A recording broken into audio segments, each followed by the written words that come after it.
Season 3, episode 44, Decoded Podcast. I'm Roland Chidiak. He's Chris Clough. Woohoo! What's with the little chuckle at the start there, Chris? Well, it's just, we check in, we get talking, we get swept up in. I guess it's decoded. Again, we've mentioned it before. It's the on-ramp. So, can I land lightly on it? Go for it. So I feel part of my, can I say duty? Part of my duty as being your friend is to be able to provide information around the secondary experience. So anyone that's just checking in, just listening, starting their journey of getting all decoded. Roland teaches at elementary. I teach at secondary. I'm in the public school system. He's in the elementary school system. So only every once in a while do we land square on strategy swapping. But I know I've asked you stuff in the past. And that's, our on-ramp was a little bit about swapping strategies that way. So, so to have a family member shifting into secondary and to sort of figure out, actually, at the heart of it, what I loved is that the on-ramp was all about how do you wear both hats when you're advocating for your kid? How do you come in effectively into negotiation, into consultation, into advocacy moments for your child when you're an educator too? And I've had the conversations with my spouse before. I guess it was, no, I was thinking maybe I was still chefing when we had kids, but we didn't.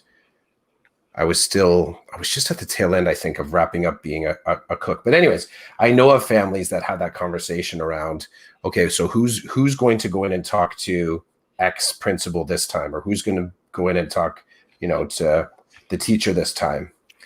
I really appreciate, and I'm going to horribly paraphrase this, but an educator that I respect, Pam Agua, has mentioned in the past about advocating for her kids and being quite clear about wearing both hats going into those consultation moments and not hiding the fact that, that you're a parent and you're an educator. And I think it's important because I think here's what's at the heart of it. You're starting with the parent hat that's informed by what you understand about the education system. I think and it's a powerful combination. There's compassion, there's love, there's respect, there's like so much that's wrapped up in that. And what I would say that it's the equal but different powerful relationship when you're the educator. You're flipping it, I think. And you're the educator that's being informed by a parental hat. Now, some educators have kids, some don't. But I do think there's a bit of a gray zone in there where many educators at some point do feel like a parent too. Like they feel like they fill that role. I mean, even to the point of that the documentation and the information that guides our practice tells us that we're a parent when the parent isn't there. Like that's part of the language of our job.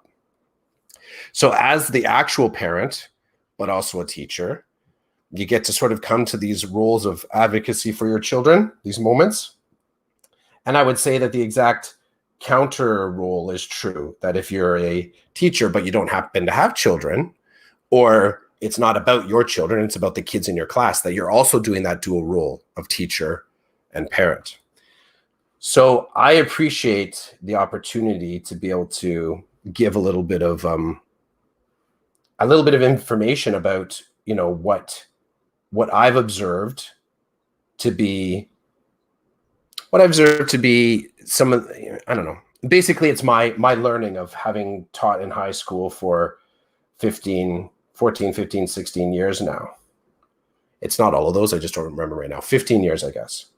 And in my particular capacity where I've existed in spec ed, that's been my space. I've been in spec ed, some sort of spec ed, consistently some spec ed or student success roles since the beginning. So I'd be curious if anybody else, what those conversations look like as far as what's it feel like to go in and have conversations about your kid and whether or not you pull up, you kind of pull up. It's a great question. And to add a little bit more context, I guess, to our conversation, it's night. Like I was telling you, so my oldest is going into high school, and one of my good buddies is a teacher at the high school that he's going to. So I've been leaning on him to help me understand the process and ask questions about the transition. But it's also nice to have an outsider like yourself be able to provide me with your perspective on how high school operates and, little pieces of the puzzle when it comes to spec ed, when it comes to guidance, when it comes to your lived experience as an educator within the high school framework. And I know a couple of times you've reached out to me and you've asked me questions about elementary, and I think I've been able to provide you with an ample amount of information for you to then navigate your situation or to consider, well, what move would we do next and how would we do this? I'll tell you that at the beginning of having my kids go through the school system in the system that my wife and I work in, we were confused at first. We didn't know how to operate. We weren't sure. Teacher hat, parent hat. But then we realized that my oldest son needed a little bit more support than maybe other kids. So I think it was when he entered into junior. And that I have to say this. He had some amazing primary teachers and junior teachers in his educational career so far. He had one teacher had taught him twice, and she was just amazing. Here's the amazing part. She really understood him. So she sometimes would call him out on stuff, and we were appreciative of that. So it was not an adversarial relationship. She understood him, so she knew his weaknesses, she knew his strengths, she knew when to push him and how to push him appropriately. And my wife and I gave her our blessing and said, you obviously have done something right with him. He adores you. He respects you. So when you need to put down the hammer, go nuts. When you need to call us, please do. Like when she called or when she wrote a note, it was always like, come here, we need to talk, dude. This is what your teacher's saying. You know how much she cares for you. If she's saying this, we got a problem. What's going on? Let's deal with this. And then there's the flip side. You have teachers that you don't feel get your child. You have teachers that you don't feel, it's not smooth. You don't get a vibe. You don't get a positive vibe. Now, as I say this, I'm not being negative of my kids' teachers. I'm just telling you, as a teacher, I felt that adversarial position with some of my parents. And then I think to myself, why am I feeling this way? What is it about this relationship that has me feeling like it's not smooth? Most of the time, it's me. It's how I interpret things. Sometimes the parents don't agree with my philosophy. That's fine. I believe in my heart of hearts, I've always been open to my parent community in coming to a solution to a problem they've presented to me. It doesn't always mean that your kid's going to like me, but if you don't like how certain things operating, I'm always willing to sit down and to talk about it and to see what can be done. So I try not to be black and white in my approach with my parents. I try to be, this is my philosophy of education. This is how I run my class and why I run it this way. If you oppose some of these things, let's talk about it and let me see if I can find a way to build something in or to remove something out so that you are more comfortable with what your child is experiencing day to day. 100%. I've always been like that. I wish to continue to be like that. That's not always how it goes. And so we learned, I think, when my son entered into junior, and that's not, I'm just saying we learned he had a psych ed done and we learned some stuff about his learning styles and we learned more about his strengths and more about his weaknesses in a formal way. And then we were like, okay, the teacher hat's coming off, the parent hat's coming on, spread the word amongst the school that when you have to deal with the chitty acts, you're going to be dealing with two parents that don't care that they're teachers at that point, if it comes to that. That's just how it's going to be. So know how it's going to be, and then let's move accordingly. And I'd have to say that with the few difficulties we've had, or the like miscommunications, or whatever you want to call them, because my son's not an angel, but he's also not the devil. So there's that in between. You got to navigate that. We've had some really great meetings at the school where we've been wearing our parent hat with the teacher hat in hand, understanding how the system works. So we have used our knowledge of the system and our advocacy as parents to have meetings with principal and spec ed teacher and classroom teachers to try to figure out what would work best for our son's education. I, having now experienced this, have no problem with parents who are also teachers wanting to talk to me about their child's situation. This business of being a teacher first, I fully understand and I fully respect. But that doesn't mean that you abdicate your position as parent, especially if you see things happening that don't work for your child. So in my child's elementary school career, I would say he's had one or two teachers that he's completely not connected with. To a point where it was like you wake up and it was like, you got to go to school. There's nothing else for you to do. There's nowhere else for you to go. Pull up your socks, get in the car. We're going to school.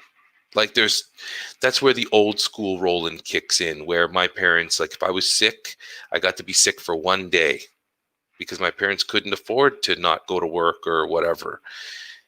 That's where the old school part of me comes out and says, you're going to school. You don't have to like it. You have to go. This business, I'm not going because I don't like it or whatever. Tough. But to his credit, he has gotten along with many of his teachers, and his teachers have gotten along with him and really understood him. And the ones that do are golden, especially when you get to one that doesn't, because then you compare and you're like, oh, geez, anyway, to make a long story short, he hasn't had very many of those situations. So that's good. But I tell you right now, to anybody listening who is a teacher and a parent, if your son or daughter is struggling, then you just need to put on the parent suit and go in and deal with it. And you have to be okay with people talking behind your back and people saying things about you as a parent or even as a teacher, and you just got to be okay. I mean, some might argue that's not okay, but I'm okay with it. You say what you want about me. It's okay.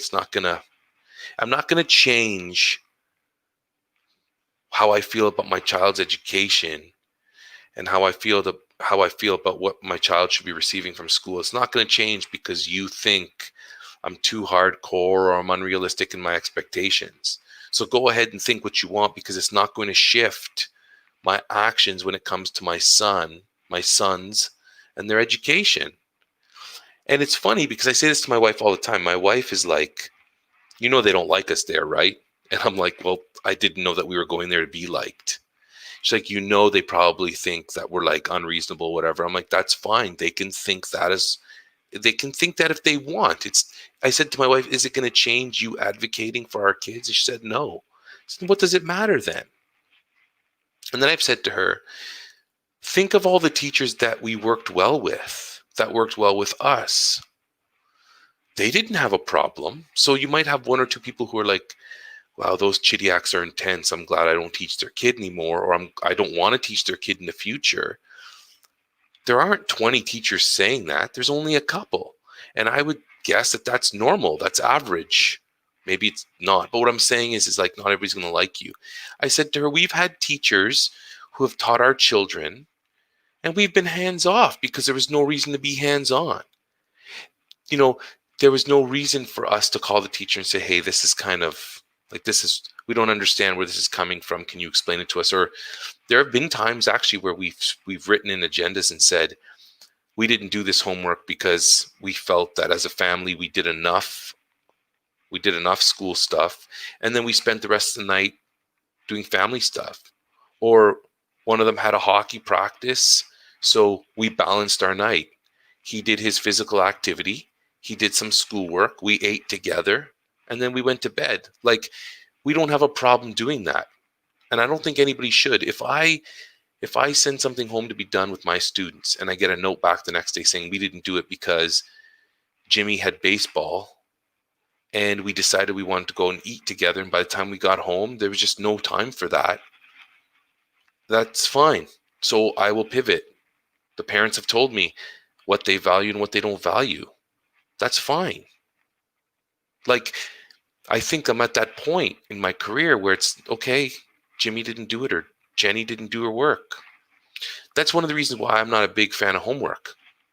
As a primary educator, I have a philosophy on homework, and I inform my parents of what it is. I tell them generally how I operate when it comes to homework, which is I don't assign worksheets and textbook work because the kids, I feel like I push them all day. I help them be in their zone of proximal development all day. I don't need them to go home and spend more time doing what they did all day with me. There are exceptions to that. And there are some parents that want something different. But like I said, I sit down and I talk to those parents, we figure out a plan. I love that you dropped the ZPD on me. Did you like that? Well, it's true. That's I my like job, that, man. right? It's not taught. It's funny that I learned about that. That's one of those things that you kind of, everything I learned in faculty kind of list that you kind of forget about. But that whole ZPD thing about, are you keeping your kid in the zone? Is the kid staying in the zone? Is really, it's a powerful assessment tool, and I think it also talks about it creates a really interesting conversation around the difference between how home environments work and how school environments work, and the necessity of both. The one thing, so listeners, I don't know if everybody, so that's the whole Z. Who's that? Vygotsky? I don't remember offhand. Who talked about that? Do you remember? Yeah, I can't tap into that. But anyways, that whole idea that you're trying to keep the kid. Someone else said it really well, kind of in their version of high ceiling, low floor, and open middle. Like and every kid has a different version of what that idealized learning experience is about. At least that's my understanding of ZPD, but it also has to do with, there's elements of it that often we don't take into account, because to send a kid home, as you said, with homework, and to expect a different zone to sort of be able to dance well with the school zone that's a mistake in the making. And to sort of, for me, if we're talking about philosophy of homework, whenever I I sort of ask myself, what would be the value to the student by sending home work for them to do further work, not the value to me. So what would be the value to the student by me sending home extra stuff for them to work on? And I think what it really comes back to is, it comes back to that ZPD as me being an active player in it. And that I have to know that if I have to understand home dynamic to the point that, on one hand, here's the question: if I'm assigning something that only I can help them with, that might be a problem. If I'm assigning something that the parents need to be trained in before they can even help their kid, that's a problem. Like, these are all the little gaps when you're sort of looking at what that zone is and the supports in the zone. I love that. I love the ZPD. If I could push a little further, there's also the idea of the cognitive load. And if at school the teacher's placing the cognitive load on the student, meaning that they're doing the heavy lifting, the thinking, the critical thinking, why are you pushing that at home too? Yeah. Right? Like, kids should go home a little bit mentally fatigued because you've been pushing them all day. You've been getting them in a place to think, but in a place to think in their ZPD, so that you're not breaking them, but you're challenging them so that they have the capacity to operate in the zone, but it's not going to push them over the edge and force them to give up and just believe that they can't do anything. So you got that. And then my favorite as a primary teacher thing around homework is around reading at home. And this is always interesting to me because, and I don't blame parents because we don't always do a good job of explaining it, but I believe that I do, or at least I believe that my attempt to inform them of what I'm about to tell you, it doesn't happen often. So for example, in grade 1, 2, and 3 and kindergarten, well, in all grades, we're supposed to do guided reading. But the literacy assessments I use to guide me into where my students' reading level is at, what I need to do to help them improve their reading level, I have assessments for that. And so what happens is I figure out what their instructional reading level is at. And what parents don't always understand is the instructional reading level is the reading level where they can function, but where I can do the most beneficial work with them to help them move forward. That's what happens at school. Their instructional level is for me to help them move forward with my support and my scaffolding at that level. So when we send leveled books home, they are supposed to be reading levels that are easier, not in the instructional range, in the easy range, so they can practice the strategies that I give them to improve their reading. What happens is, and you tell them, you take this book home, you're going to read this every night. Ideally, you're going to read this 4 nights this week, and you're going to do these different activities around the book. It never fails. The next day, the book comes back. There's a note in the agenda, this book's too easy. And I'm like, it's supposed to be easy. They're not supposed to be cognitively challenged the same way that they are with me, because I'm the instructor and I know what to do to help them get to the next level. So would you say this is more towards a reinforcement or a, like, what term? I love that now we don't often drop the big set piece turns in here. You know, what are we're like 24 minutes in and we already have cognitive load and ZPD. Can't even imagine what our third one will be, right? By the way, I think instructional level reading, yeah, easy level reading. I think let's use that as the passcode for today. Cognitive load. Cognitive load. But so, because I will say I was definitely a parent where I was looking at something like, really, like, this is, can you not read something a little more, a little tougher than this? So I would say from my perspective, from the parent perspective, I was not aware of that as a strategy. Well, now I'm informing you. Yep. But this is why at some point, like when I inform my parents of this, because it happens every time. This book is too easy. And I'm like, are you following the framework I laid out for you? Because what I do is I send home strategies. These are the things you should be doing with your child before, during, and after they've read the text. These are the things that are going to help them become better readers. If they're reading text that is at instructional level or higher, then they're not fully comprehending what they're reading, and they may be having difficulty decoding what they're reading. This is just going to burn them out at home because you don't know what to do with them. You're just like, read the text. You can do it. Read the text. What does it mean? And the kid's lost and dazed and confused because they don't have someone who's trained to scaffold for them and to help them build their capacity the way that the teacher knows how. So in a way, it is a little bit of like an elitist thing because I've been trained, but I've been trained. So let me do my job. I would say your job is to let them read a text that is easy to help them build their confidence. The more that they reread the text, the more that they'll understand the story and maybe make different connections and find different things within the text that they didn't see the first 4 or 5 times. But the activities are always different. So you read the text, because you don't have a problem decoding it, the cognitive load part goes right to comprehension. What is happening in this book? What does it remind me of? Those higher thinking skills around reading can be experimented with at home because the decoding is not an issue. Yeah, I get it. Do you get it? Because when parents get it, some of them really get it. Some of them still just don't care. They're like, no, it's too easy. I'm like, okay, well, do what you want with your child. But I'm, as a professional, I'm informing you of how this works, the way that we believe it works for most kids. Obviously, there's different situations.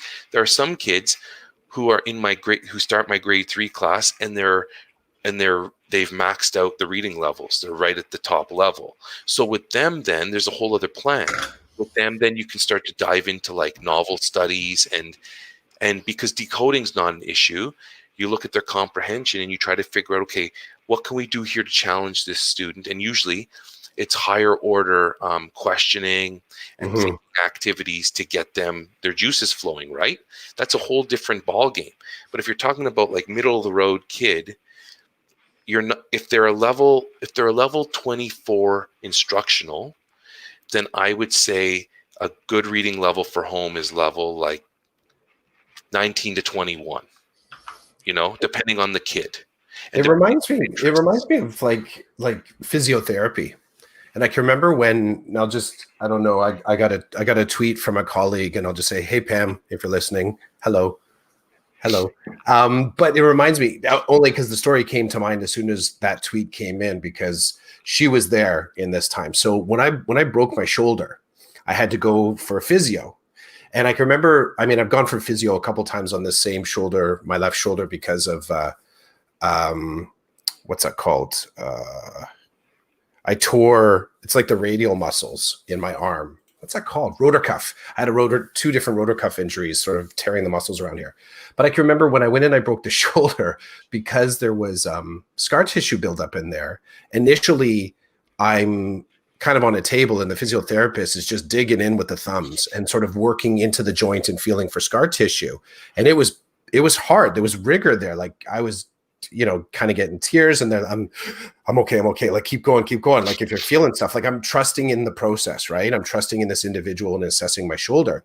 And afterwards I said, that was awesome and horrible at the same time. But I asked about like, what could I be doing at home like that to keep breaking down the scar tissue? And the person said, don't. You don't get to do that. Like you don't get to do that part when you're at home. And that's where I had to do the TheraBands. And I'm like, oh, TheraBands are boring. Like just doing stretches. It's not like I didn't have that sense of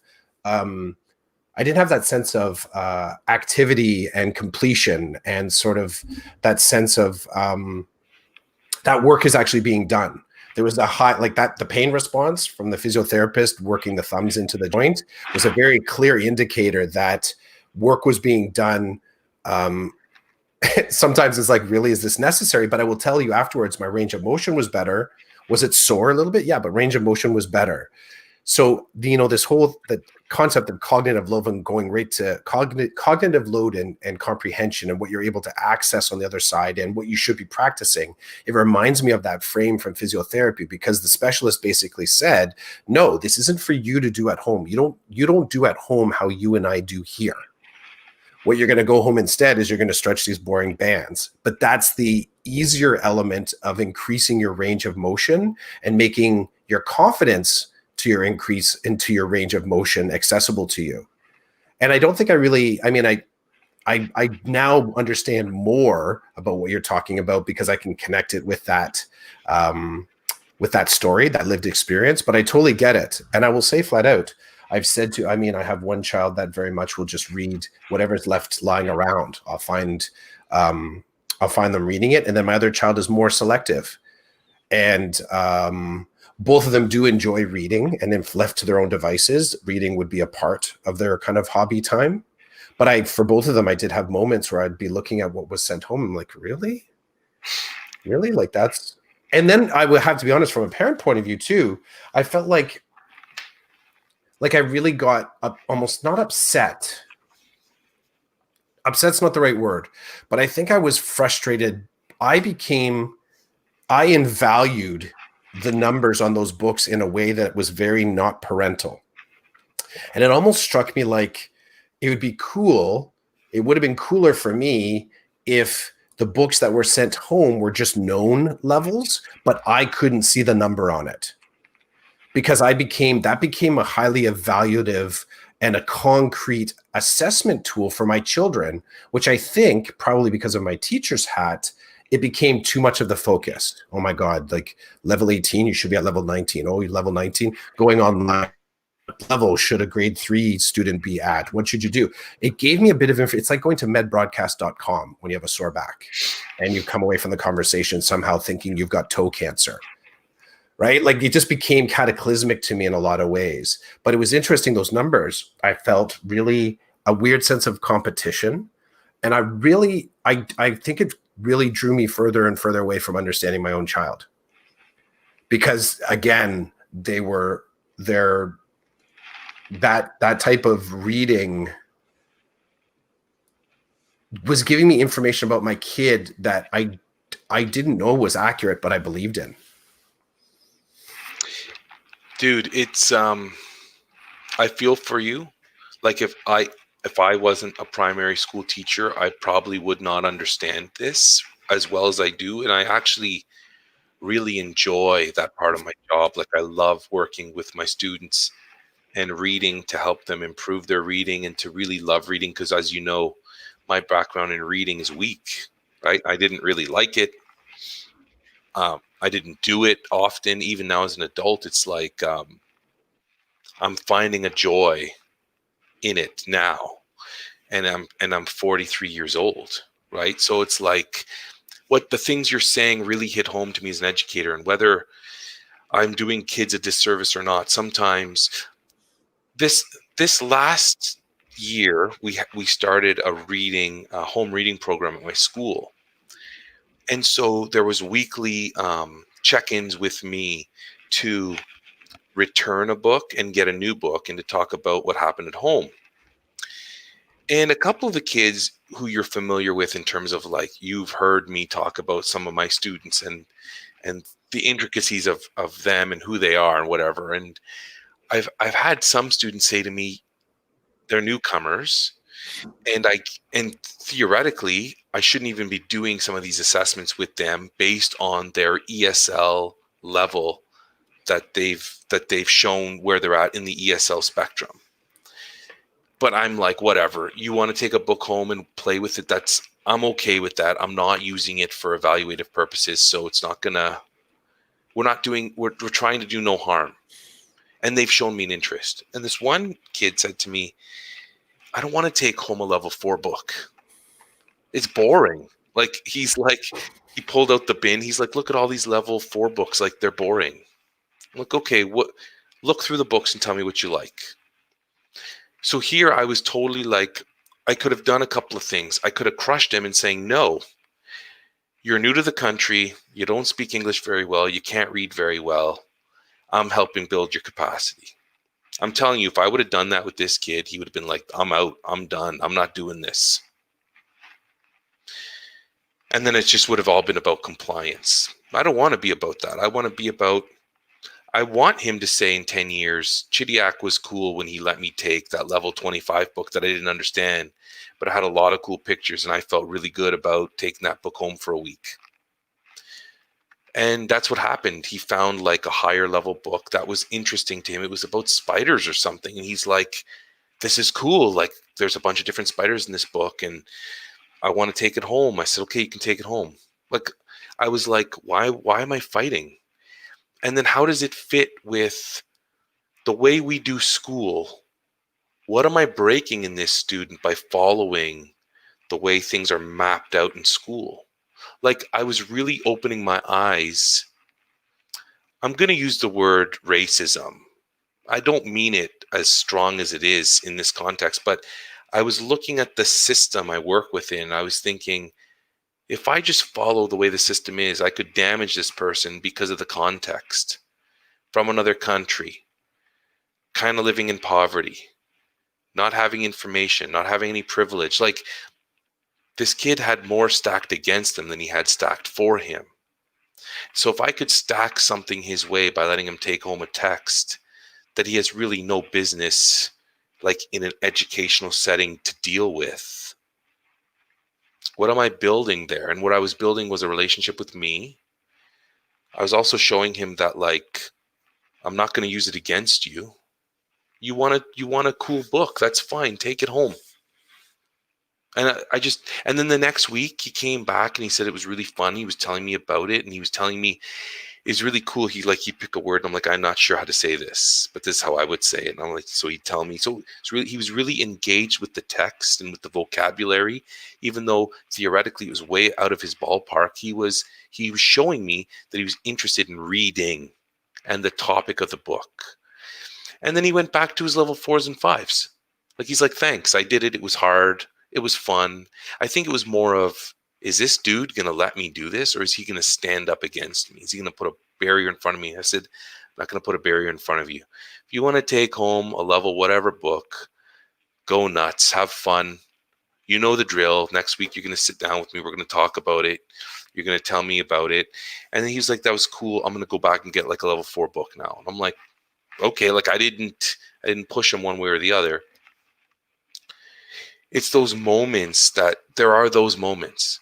So I'm not always living by the rules. I mean, I use them to guide me, and of course they're used for my best practice, but I also have a brain that I will turn on outside of the system to try to benefit kids depending on what it is. I bought myself a lot of credit with that kid that day.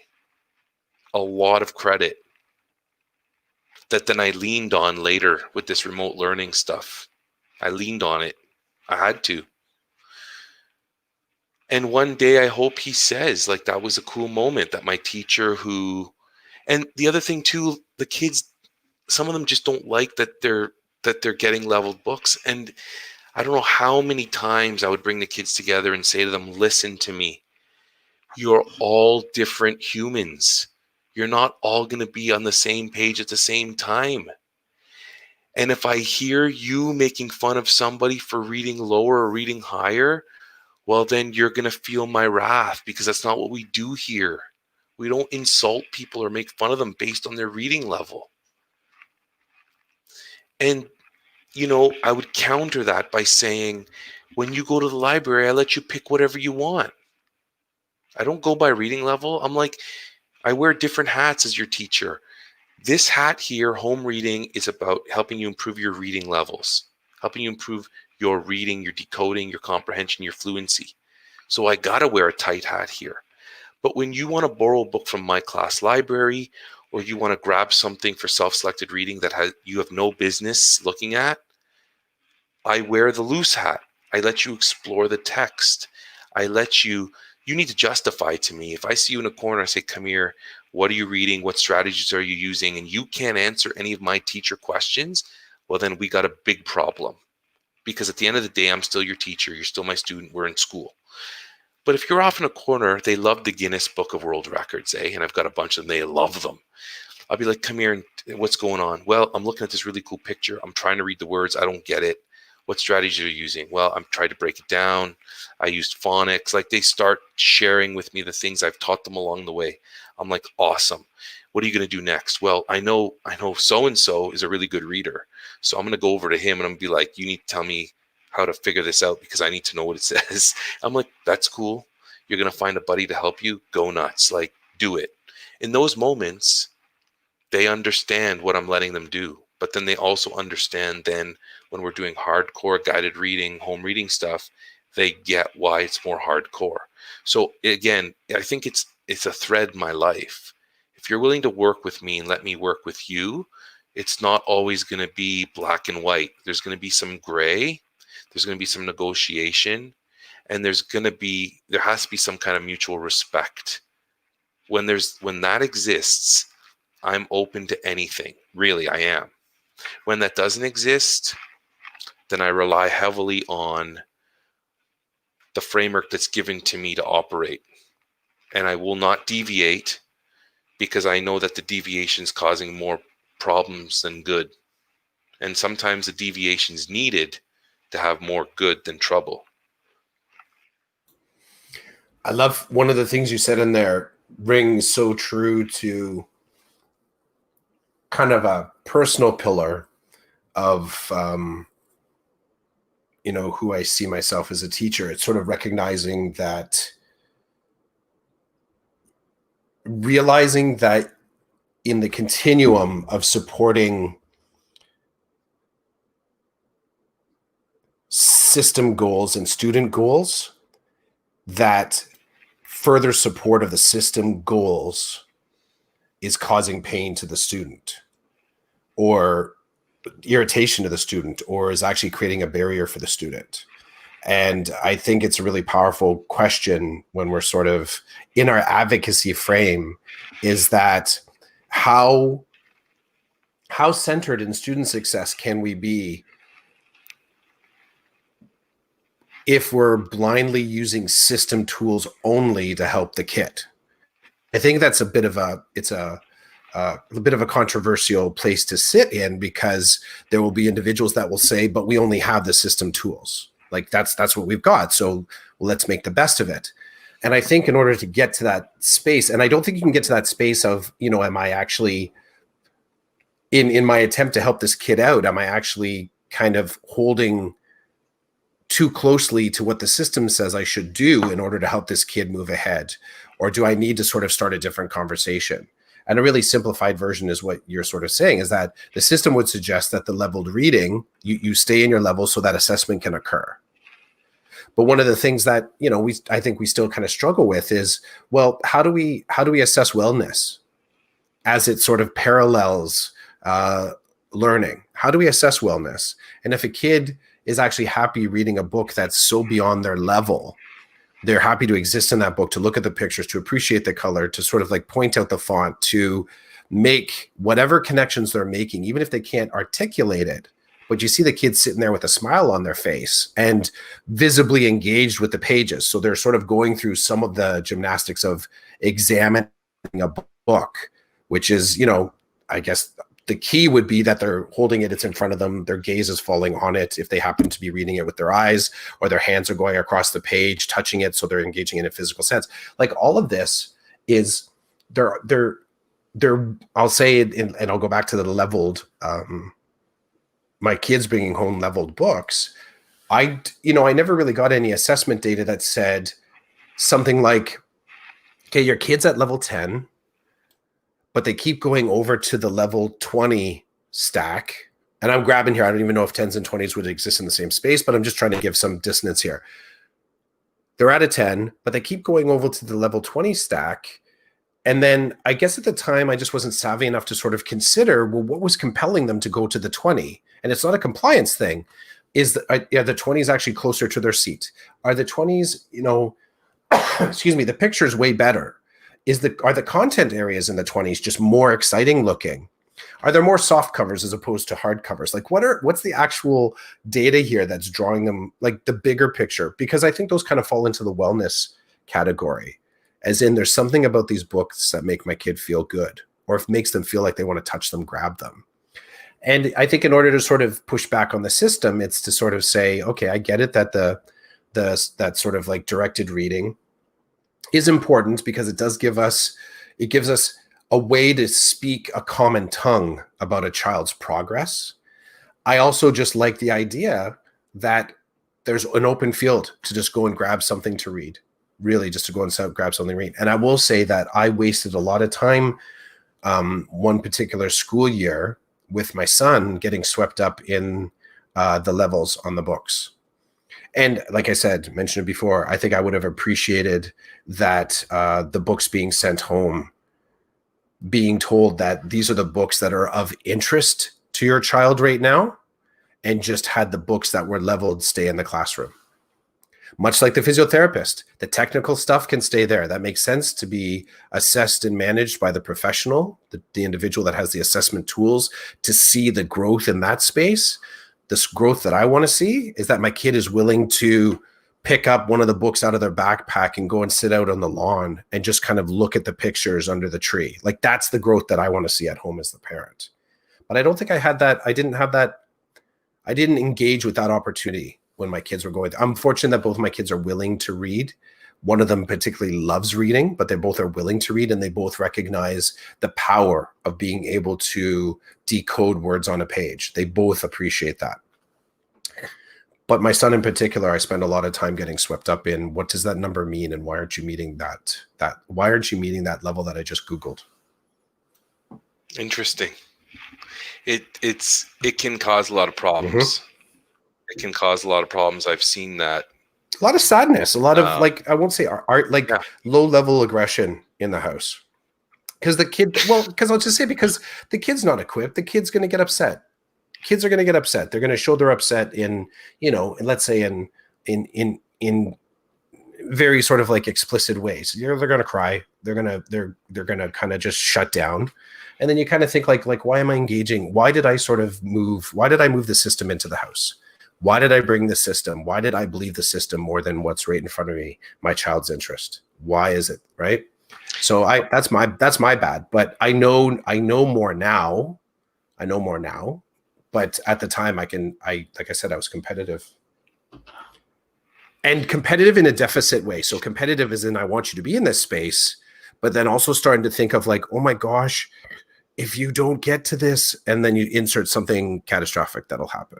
Right? Like you're not going to be ready for grade 6. You're not going to be ready for grade 6. You start to get into that domino effect of thinking, right? Which are no longer truths, but because you're emotionally triggered, the amygdala is like, hey, yo, you think this is bad. I'm going to give you this other thing to think about. No, as soon as you get untriggered, here's another thing to trigger you with. Like I said, the whole going to medbroadcast.com for a sore back, and then all of a sudden you have toe cancer. Come on. I like to compare, you see, my two kids compared to me as a student, they're all stars. So it's like,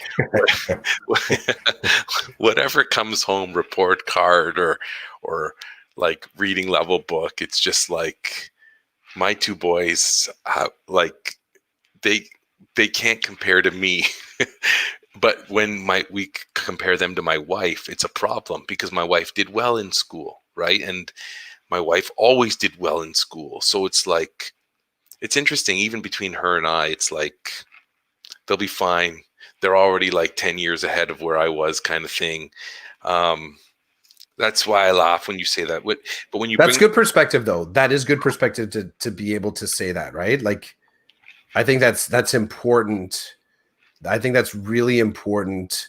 A really important little bit of self-reg to exercise, and because as the teacher you're informed differently, right? Yes. But as Roland and Roland's learning experience, you're like, I love it. These guys they're doing it.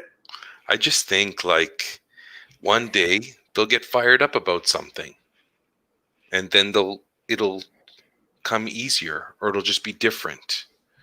like I said, my oldest is not. He's had some experiences in school that have led him to a place where school's not a place that he wants to be at. It's more of a drag than it is a place to be inspired and to innovate. That's not what it is for him. And I get that because when I was a kid, I literally went to school because I had to. I was not comfortable at school. Man, I was not comfortable at school. I didn't do well, like academically. I had friends, but sometimes they weren't nice, and people make fun of you for the way you look. And like, teachers might torture you for certain things. Like, it wasn't a comfortable place. So I understand. And I wish that, see, we learned about his difficulties after he was done having like a whack of solid teachers who accommodated him, right? Right. Who did what good teachers do. They see, oh, there's this barrier in the way of this kid, and if I do this, then this kid will achieve, and this kid will be able to show me what he knows if I do it this way or that way. They did that for everybody. And so then all of a sudden you get to a school year where someone's like, yeah, he's having difficulty, and we're looking at the person and we're not trying to tell you what to do, but we're like, well, do you do this with them, or do you chunk this, or do you check in here? And it's like, they're like, no, that's not how I run my class. And we're looking at them like, but these are all like best practices. And because we're teachers, we're like, but these are best practices. Why wouldn't you do that with kids? And did you talk to the last year teacher who taught him 2 years in a row, who really knew him? And like, then it's like, oh, we got a problem here. We need to do something about it. So had we not had a supportive teacher, we would have probably learned sooner that we needed to do something. But again, we would never take away those positive years because they were so positive. But my history, and the way I operate. So that's why I always tend to lean on a more liberal side of my job. And then when I get kind of uptight and black and white, it's because I probably feel I'm being attacked, or somebody's placing expectations on me, and there's already 100 expectations on me, and I just go black fast, right? So I know that about myself. But I think for my kid, my oldest, is that something will click with him at some point. So for me, I would read the report card and I'd be like, okay, well, you need to work on some stuff. My wife would be a tad more devastated. And I'm like, he's already making me look like, he's already way better than I was in this grade, kind of thing. And we know where his weaknesses are. So why are we surprised that that's where his weaknesses are? Right. It's like, so I just think one day he will wake up to something that really gets him going, kind of like I did, and he'll go with it. That's why I don't worry too much, because everybody finds something in life that they want to chase. Whereas the youngest is the opposite. He doesn't, I wouldn't say he likes school, but he is more academically inclined, and he's more into compliance, right? Like, you tell him what to do and he'll do everything he can to make it happen because that's what you told him to do. And I worry for him, what happens the first time he does really bad? What's that going to do to him? Is he going to be resilient? Is he going to be able to bounce back? So there's concerns on both ends. People who do really well and then hit a barrier, sometimes they're rendered helpless. They don't know what to do because they've never been helpless before. And then other people who find themselves in helpless places all the time still dig their way out of a hole. They learn how to dig themselves out of a hole, or they just give up and never do anything again. So there's different outcomes. I always say to my wife, I was helpless the whole time, but I kept going because I had to comply. So I learned how to be resilient when I wanted to be resilient. When I wanted to be, I pulled up my socks and I did everything I could to get out of that hole. It wasn't pretty. It didn't look good, but it got me to where I wanted to be. Whereas other people never got into a hole. So when they did, they had no clue. My second year of university is where I saw that. I went to university my first year, and I saw some of my friends from high school. And then the second year, I saw more friends from high school. And I was like, what are you doing here? And they're like, oh, I failed out last year and they wouldn't let me back in. So I'm here now. It's like, oh, you're doing your first year all over again. Yeah. And then they're looking at me. They're like, how are you doing? I'm like, well, I'm actually in my second year doing my second year. And it's just interesting because at that point, I saw the fruits of my labor. And at that point, I saw that all their success in high school meant nothing because they ended up in university and flunked out because everything that had come so easily to them in high school did not come easily anymore. And they didn't know what to do with themselves to save themselves. And they threw away a whole year. That's how I see it. I mean, to them, they might be like, who cares? I'll just stay here until I get my degree. But to me, it was like when it counted, when I had to pay for education, I had to study something that I got to pick, I made it count. They didn't. They're like, whatever. That happened with a couple of my friends too.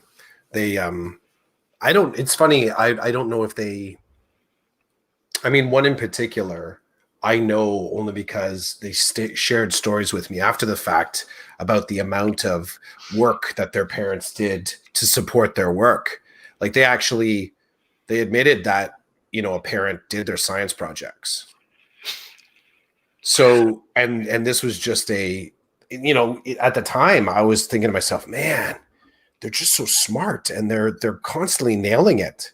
I had no sort of clue, but it was their parents were doing their work and handing it in. And they were fortunate enough that, they were good test takers, but the project stuff and the other stuff that kind of was slowly chipping away at their operating system so that, they managed to have the marks to qualify, but they didn't have the operating system to support the work ethic when they hit uni. And, this person in particular dropped out.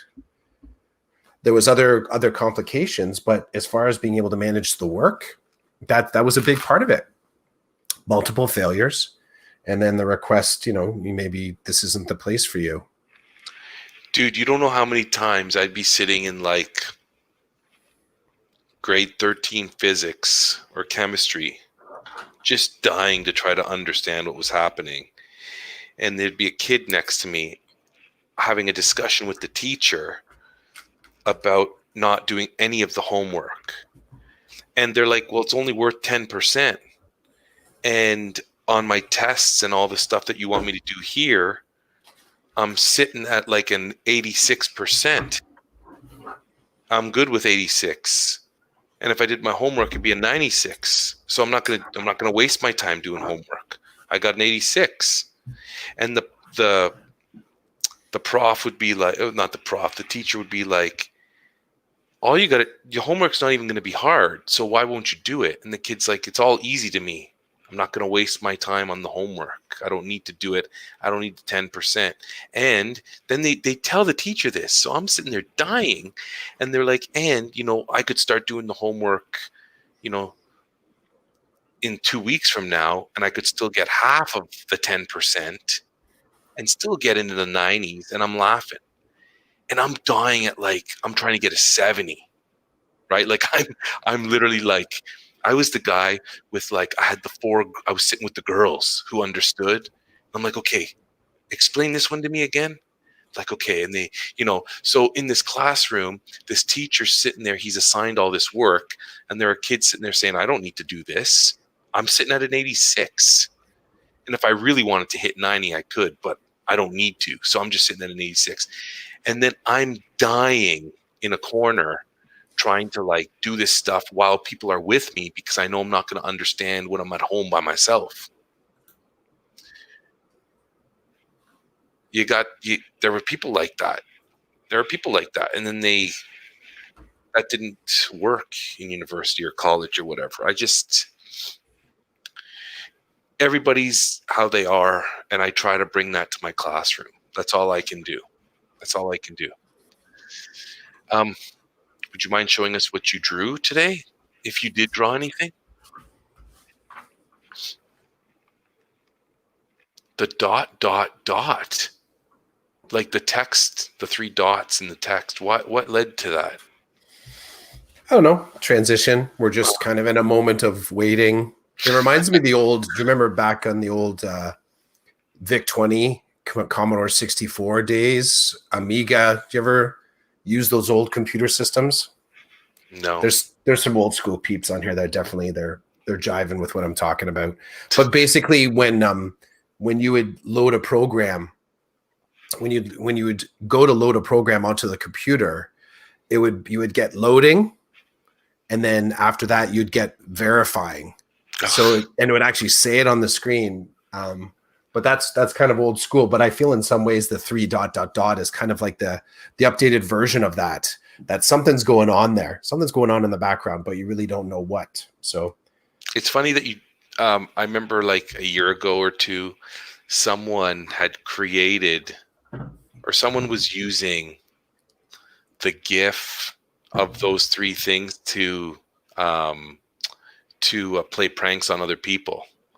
So they'd be having an in-depth talk on text, and then they would enter that GIF, and then a person on the other end would be dying because these 3 dots would just keep blinking for minutes on end, and nothing would come through. And then they would tell them, "Oh, sorry, I just put my foot down to go get some lunch, or put my phone down to go get some lunch, and decided to put this picture in just to tease you a little bit." So I get what you're saying.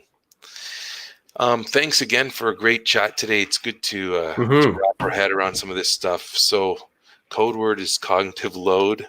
Yep. And I think the title of this episode is going to be ZPD, cognitive load, and instructional levels.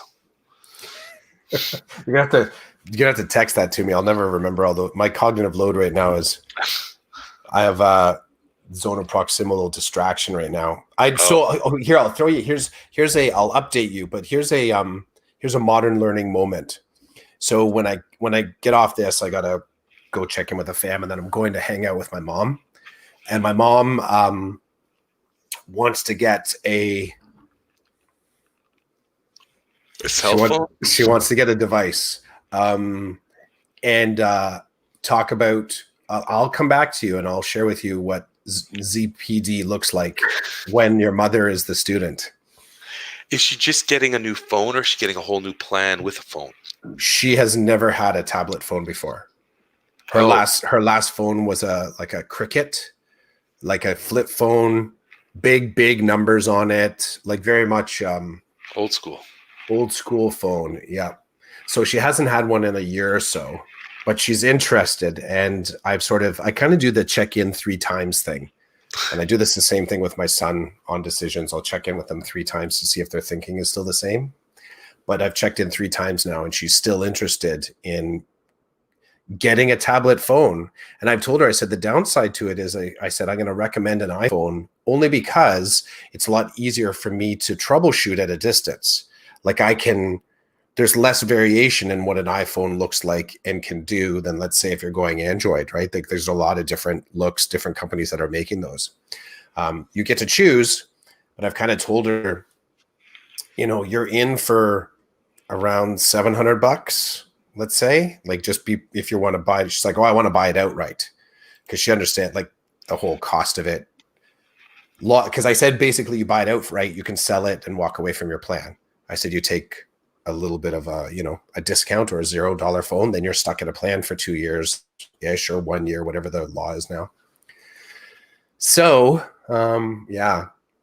she also wants to get a house phone, because she's now decided she wants a cordless phone in the house. So I'm going phone shopping with mom. I'll live text you how that's going. Good luck with that. And thanks, bro. Appreciate it. I am interested in hearing about what you find, because we're kind of we're talking about getting my high school son, a cell phone and a plan. And it's like, I'm dying looking around. I don't see anything I like. I think everything out there is just too expensive for what we need. I can tell you our angle on that, because we have my old iPhone 6 downstairs. We still have it. And I remember talking to you about, like, I'm running it without a SIM card right now. So it's basically like it's a boosted device, a computer. It's an iPod, right? Like a boosted iPod. And the kids often use it. So we've also discussed, I don't know if it's at the beginning of this cast, but my kids are you and I have talked at some point, like my kids are going to be walking to school this year. They're not doing aftercare, before care, aftercare. So it is likely that I'm going to get a SIM card for that phone, and it's going to be labeled. I'm going to put it into the account like it's like the Fogelman Clough family phone, like it's going to be the spare phone. And so, and I found out that, I don't know what the plan is, but I know I can get that for about $25. Like I can get a SIM card and a phone number for it. That's the thing. I don't even know how to do that. I don't even know how to, like, we need to talk, because I'm thinking maybe it's time for me to get a new phone and then he can have mine. I don't think he'd be too disappointed with the iPhone 7 Plus, but I'm going to need a SIM card. So I don't know any of that stuff. I'm researching it right now. You and I are going to need to talk. Yeah, I'll be dropping by Rogers probably. Well, I'm going to be there today with her, so I might just get the SIM card then. But I was also thinking the same thing. Like, do I need to update it? But no, we're going to save the cost, because really at this point, my kid's in grade 7, so it's not the same stage that you're at, and we already have the tech in the house. So test drive that, and eventually, what we can do is, I found out I can take that SIM card and rename it. So whatever the family phone, which ultimately will become like her phone for now, right? We can put that SIM card into a new phone if she ever gets it. Right. So her information will travel with her, right? So cool. But yeah, I'll update you. Like I said, I'll live text you about how it's going. That'll be fun. Thanks. You're welcome. Good luck. Hey, I aim to please. All right, dude. You know what? Next week is the last week of summer school, eh? Is it really? Well, it depends. I mean, kind of. Well, let's just make it the last week. Let's make it the last week, and then we officially are going to shift into season 4. Holy cow. Okay. Tune in. All right. People. Tune in. Have a good one. You too. See ya.